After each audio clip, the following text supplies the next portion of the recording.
Good morning, this is Jenny from Jenny's Garden, and I am going to take you for installment 2 of my garden video at the new farmhouse. Well, the old farmhouse that we're just moved into is new to us. And so I don't know if you remember in the first video I was talking about this big elephant ear bulb right there. Look at that thing, man. I said did not plant until the ground was 70 degrees. The ground was about 40. I threw that thing in there, and you can't kill them. Well, let me take that back. I knew that we did not have a hard freeze coming up. So I've been planting shade plants in this area. We have the elephant ear. You can see a coral bells there. That's one from the old house. So I brought some bits and pieces over, and it's coming up from the old house. Caladiums are coming up. Yes, there's still a lot of weeds, but if you notice the creeping Jenny, hey, creeping Jenny, she's really taken over. So she'll be pushing out these weeds, and I pull them from time to time when I'm working in a bed. As you see, I've still got some Coleus there that I'm planting. So I'm starting to come around here now. I went to the nursery yesterday and got some more creeping Jenny, and I'll start doing around here. There's some trenches here that freak me out. I don't know what they are. I guess it's from erosion from this tap. And so anyway, I'm going to go over here. You get to see my weedy lawn. Over here, over at Kroger, I found these nice columbine, and they were marked down to $3.50 each because they looked pretty rough when I picked them up.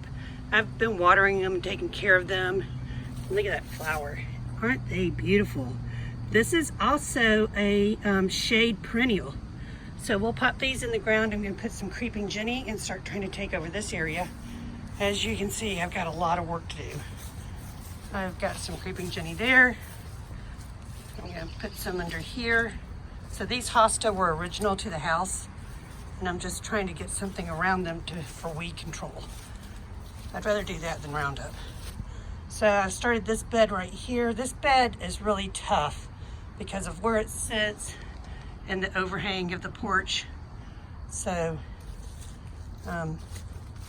my little Pretens, which are a type of Coleus, they're doing very well here. I put them in a couple weeks ago. My tomato plant, look. The dragon's guarding my tomato plant. He's gonna get it, yes. Sorry. Sorry, I did not mean to flip. I should not have flipped the horizontal. So going over here, we've added more creeping Jenny. This stuff is taking like mad. These were the first ones I planted. They're behind Hosta that were originally here. And I've got a nice big dragon leaf begonia hanging all over them. This is the nursery. Remember the nursery? This was from the video 2 weeks ago. And you can see the bleeding hearts are starting to come up. I threw a piece of creeping Jenny that fell. Just threw it in there. So I got to plant these today. And then down here are those sedum. Remember they had some root ball, and they have really just gone wild right here. They've been very, very happy. So these go out in the garden today. So they're happy campers. Go around here, and this whole area was just weeds. So I've got this beautiful coral heucheri coming up, more different colors of Coleus. Coleus are annuals.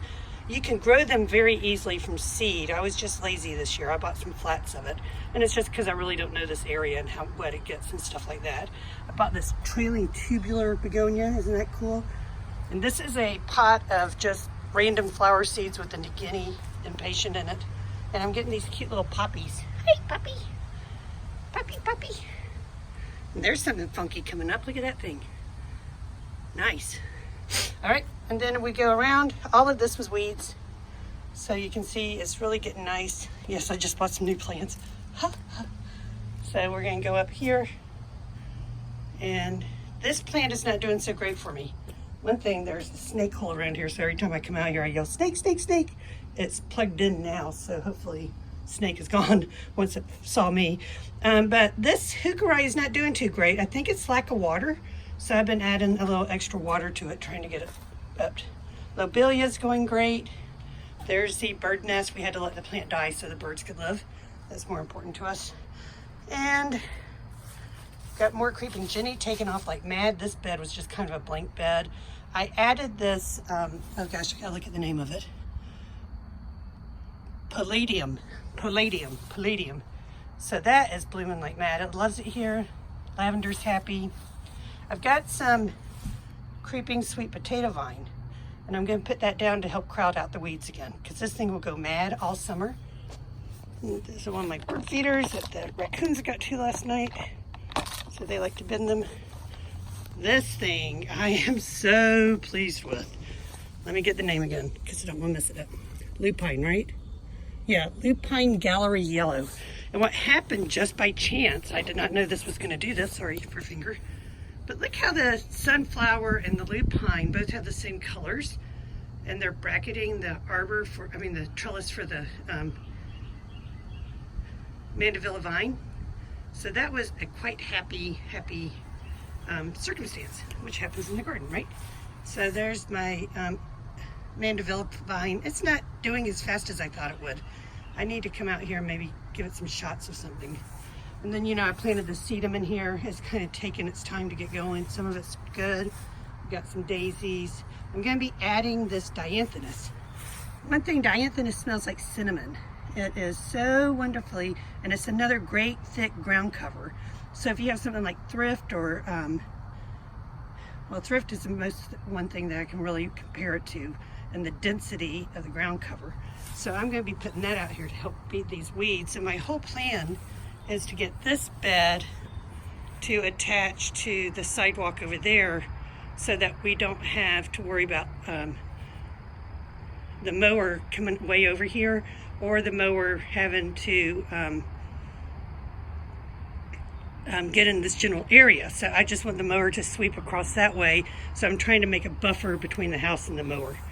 Let's see. This is just a pot of those different seeds I found over at, I think it was Tuesday morning. They had these carpet seed things, and I just threw them in a pot.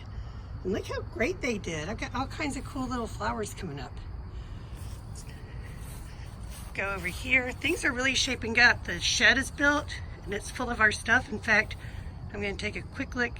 The deck is getting a lot better. You notice I waited till I was far away before I showed it to you. So it's getting better. And we have these two planters that came from the St. Matthew's house, and they just happened to match. I think I originally had them at the J-Town house. And so I planted annuals in this one. And then over here is that awesome guacamole hosta that just is absolutely gorgeous. And then over here, and this is where I started shooting a video, I'm going to go and show you how to take some clearance plants and divide them so that you get multiple plants. Clearance plants are usually very good. They just got a little beat up and during the sell period. So this was one plant that I divided into two, and I'm going to show you that on the next video. It's very, very easy to do. So now we're going to walk over to the arbor garden. And this tree is really just filled out around the arbor garden. We've been pruning it, trying to get it in shape so that it can move up instead of out, because we want to be able to mow and walk around it. So that's going to be part of my work today before it rains, I hope, if I can get all the plants in. So the arbor garden is just going beautifully. If you remember, I dug these plants up over here. This is the climbing white hydrangea, and it is just so happy here. I've never seen it so lush and so beautiful and so high. It is 5 years old. I bought this originally in J-Town, and so it's about 4 or 5 years old, so it should be past this growth stage, but I keep moving it. The other one is the Japanese climbing hydrangea, which I had thought that the flowers are supposed to be pink, but they look white to me, which is fine. It's already blooming. And it's 3 years old. It's growing great up this trellis here on the arbor. Then I planted some annuals into pots. If you notice in this little short elephant guy, I put in some variegated ivy, and it's already going down into the grass, and that's what I want it to do. I want it to trail out and go all the way around this bed, and then maybe I can move it to the other bed next year. Remember, first they sleep, then they creep, then they leap. So usually it's a 3-year cycle. Sorry, oak trees are trying to get into my garden here.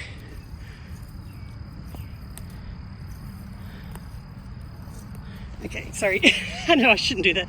Okay, so here we go. And then this is that oak leaf hydrangea that I brought over from the other house. Look at it, man. It is just loving this place. I've never seen it look so lush and full. But once again, that is about 3 years old, so it's about time for it to really lush out like that. Then over here, I want to show you the final container. Yeah, my video's gotten longer because there's a lot more to talk about. So here, I don't know if you remember this is that Lenten rose that I took pictures of. I planted it, it snowed the next day, and it had been blooming while I planted it because it bloomed actually in the crawl space in the balled and burlap bag. So then when I pulled it out, I was like, oh my gosh, it's blooming. So we were able to get some bloom out of it, and then it almost died totally back, and I thought, oh, I killed that thing. And now it's just come back right back. Beautiful impatiens. New Guinea impatient. Look at that New Guinea impatient. All right, that's the tour from Jenny's garden today, and I will talk to y'all later about separating plants. Take care.